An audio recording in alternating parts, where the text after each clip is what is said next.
All right, final category briefly in our best of / favorite list. Is this a good one? Favorite movie moment of all time. Favorite movie Scene, moment shot, whatever you want it to be. It can be a scene, it can be a shot, a sequence, whatever.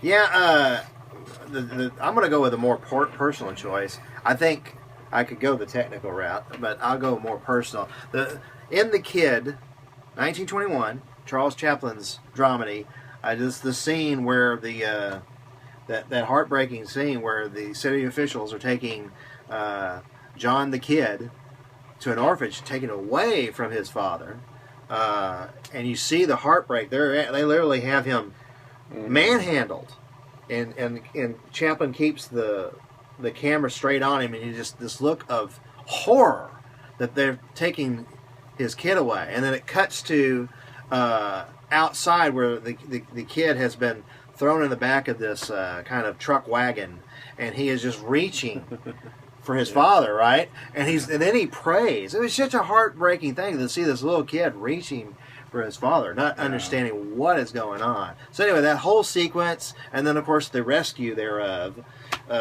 That's about, I think, about a 3-minute sequence, and I defy anyone to think of anything more emotionally packed than that scene. Good luck. Favorite comedy of all time. Anyway, ha ha ha ha ha! Look at. Oh, this is so tragic and heartbreaking. It's my moment. That's what I'm sticking with. I just had to give you crap about the whole comedy thing. All right, my favorite moment is well documented, and it will never change ever. It's been that way since I was a kid. Is when the Death Star is escaping from. When the Millennium Falcon is escaping from the Death Star, the TIE Fighter battle, when it begins with Han Solo swooping in there. Come on, kid, we're not out of this yet. The music picks up, dun, dun, dun, dun, dun, dun, dun, dun, dun, and then it crescendos with "Here they come." Leia says, "Here they come." Dun, dun. Yeah. And then the whole edited sequence, the best edited sequence of all time, the best film sequence of all time, period, hands down. What is the one sequence that made me want to become an artist and a storyteller? That is it. It'll never be surpassed in my book for me, ever. I don't care what will happen. It's impossible. It is a memory. It is entwined in my DNA. It is a palpable memory as my first anything. It's more palpable than most of my memories. It's more vivid. Mm-hmm. It is a part of my soul, that scene. It represents everything I love about movies and storytelling. That scene represents. Yeah, I love that. If you break down that sequence, a lot of the movement on the inside the Millennium Falcon is east to west, right? Yeah. But outside, the TIE fighters are always coming from this kind of diagonal angle. And I thought it's interesting. The heroes, straight and narrow, right? And then the villains are kind of they're skewed. They have to come in diagonally, and I just it's subtlety like that. It's the way it's cut. It goes back to the whole visual beast thing. Yeah, it's a piece of music that you can see, and the way that the dialogue hits those certain beats. It's a perfect combination of music, dialogue, physical action, special effects, camera work, all intersecting to create this one visual piece that is absolutely perfect. Absolutely perfect. So you like it on a personal level, but also a technical level. Yes, it's everything. Yeah, because as a little kid, that was the scene that always grabbed me. Watching that movie, that was the scene. That was like, I remember going to doors. And you have a door, and you have a doorknob on each side of the door, and grabbing the doorknobs, and in my imagination, pretending that door is the turret gun that you can move with and fire at it and stuff. And so in my mind, I was using the door as the gun. Bum, bum, bum, da, da. Yeah, and hearing that music. And when I write, I hear that music in certain scenes when I'm writing in my head. Because when I write, I turn off everything. I don't have the TV on. And usually when I edit, they do the same thing. When I edit or write, everything goes off. Right. I can't concentrate with news on or music playing or anything like that. You hear about these writers, I write to music. No, I can't do that. I need silence. Yeah. Because I go into my own world. Sure. In my head. So that is the music my mind fills in the gaps with. is that music. Dun dun dun dun dun dun. It's Yeah. the greatest scene of all time in my book. Period. Well, you've heard my personal. I'd just say, as far as a technical.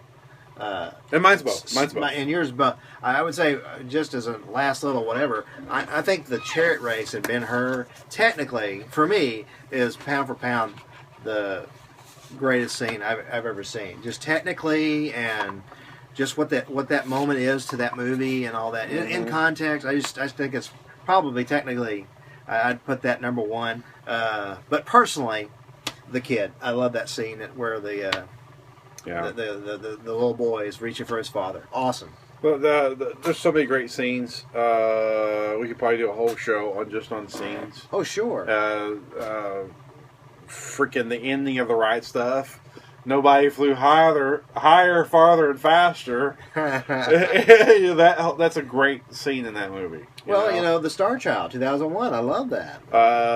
You're exhilarated, and you ask 15 people, you get 15 explanations of what that scene means. I love it. The trial sequence in JFK, when it is so intense when he's going through the assassination. When his voice breaks, that moment, I love that moment. Where his voice breaks, as he's like, "This is a terrible thing that happened to our country." Well, yeah, that's beautiful. A good scene. I'm talking about more of like when he's laying out and the music picks up. Yeah, the assassination. Yeah, I got it's you. It's intense as hell. I could go on and on. There's so many great scenes. The French Connection car chase, the Die Hard, sure. Bruce Willis jumping off the roof. As it explodes, and then it's like, one thing leads to another, leads to another. The convoy chase in Raiders, we mentioned that earlier. That's a classic. The Searchers scenes. The Searchers, my favorite scene of The Searchers. He shoots the guys, the Indian's eyes out, and then he said, "And to you and me, that means nothing, but to him, he can't hear the spirit." And meanwhile, the old guy's like, I freaking love that scene. Yeah. The absolute depth of his hatred, Of course, I love like the finale of The Matrix. Yeah. He is the one, and then he stops the bullets. I'm a sucker for that kind of stuff. And my favorite scene in RoboCop, Sayonara, RoboCop. Talk about edited the musical, the visual beats. Getting down, twisting, whatever. Sayonara, RoboCop. Click, click, like 1, 2, 3, kill. Yeah. Oh, the blood squirting. Oh, my God. I remember the first time I watched RoboCop, orgasmic, thinking that he was screwed. Yes. And that is why that scene works. Because you were like, well, what's he going to do? And then, but they don't cheat. You actually saw him use... Yeah, they used it earlier. It's totally set up. It's totally set that up, so it's beautiful. Yeah, I love that scene. Again, it goes back... that's a running theme with me, the visual beats. And when, Sayonara, RoboCop, click, click, click, boom, 1, 2, 3, dead. It's just amazing. Amazing stuff. That's why I like movies. And movies today don't always grab that. We are in an age where they're getting few and far between these moments. They're just constructed a different way. Yeah. Fuck you, Michael Bay. There's a formula out there, and everyone kind of wants to do things quick. They want to just kind of hit the formula and get in and get out. And I don't know. I think if you want to go forward with people, you got to have more substance. So you got to have an emotional connection to the material, and you have to understand what is happening in the movie from a spatial sense. Your brain has to have the ability to process what the hell just happened, and that's being taken from us. And I don't want to hear, by the way, I don't want to hear that. Well, people don't want to see dramas, because we know that's not true. It's only been 2 years ago that The Help was like the surprise hit of the summer. The Help, for heaven's sake. People want good stories. They want good stories, so they'll go see a drama. Just give us a good one. That's all we ask. And we're being franchised to death right now. Everything's a franchise. And well, The Last X-Men, instead of giving me a satisfying ending, what they do is they write about 85%, and then the last 15% they make sure they leave everything undone so we can have it for the sequel. And that drove me nuts about that movie, because you're with them. You're like, okay, this is interesting. Now resolve something. No.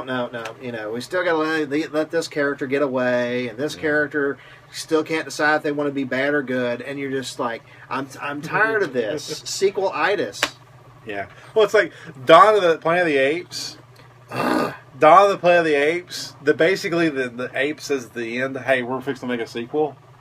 So go ahead and get out of here. 'Cause I could fix all this like right now, but why don't you just go ahead and leave because the sequel's coming." And that's pretty much how the Dawn of the Planet of the Apes ends. He pretty much says, "Hey, we gotta make a sequel, so get out of here." You could definitely see where a script where they could have added an extra maybe 15 minutes to that movie and had maybe, like you said, they could have resolved stuff. Yeah. Then they chose to. So it's all revenue generating. They're definitely going for a trilogy there. Yeah, or if not longer, because I think trilogies are dead. I think it's more like the 4 or 5. Well, they're thinking, hey, in the 70s we made 5 of them. Let's go for 5. I'm like, oh crap. And Roddy McDowell is spinning in his grave. Caesar. Cornelius. Actually, it was a good movie, but the ending was kind of stupid. All right. We got to wrap up this one. This will probably cut up into 3 episodes now as long as we've talked on this one. So I hope you enjoyed our favorite / best of series. And then the last episode here of us being the movie version of old men on the front porch shaking our fist at remember the good old days when kids that ride by on their bicycles. Popcorn was served? Yeah. Yeah. That's pretty much what we've come to. Yeah. All right. So with that,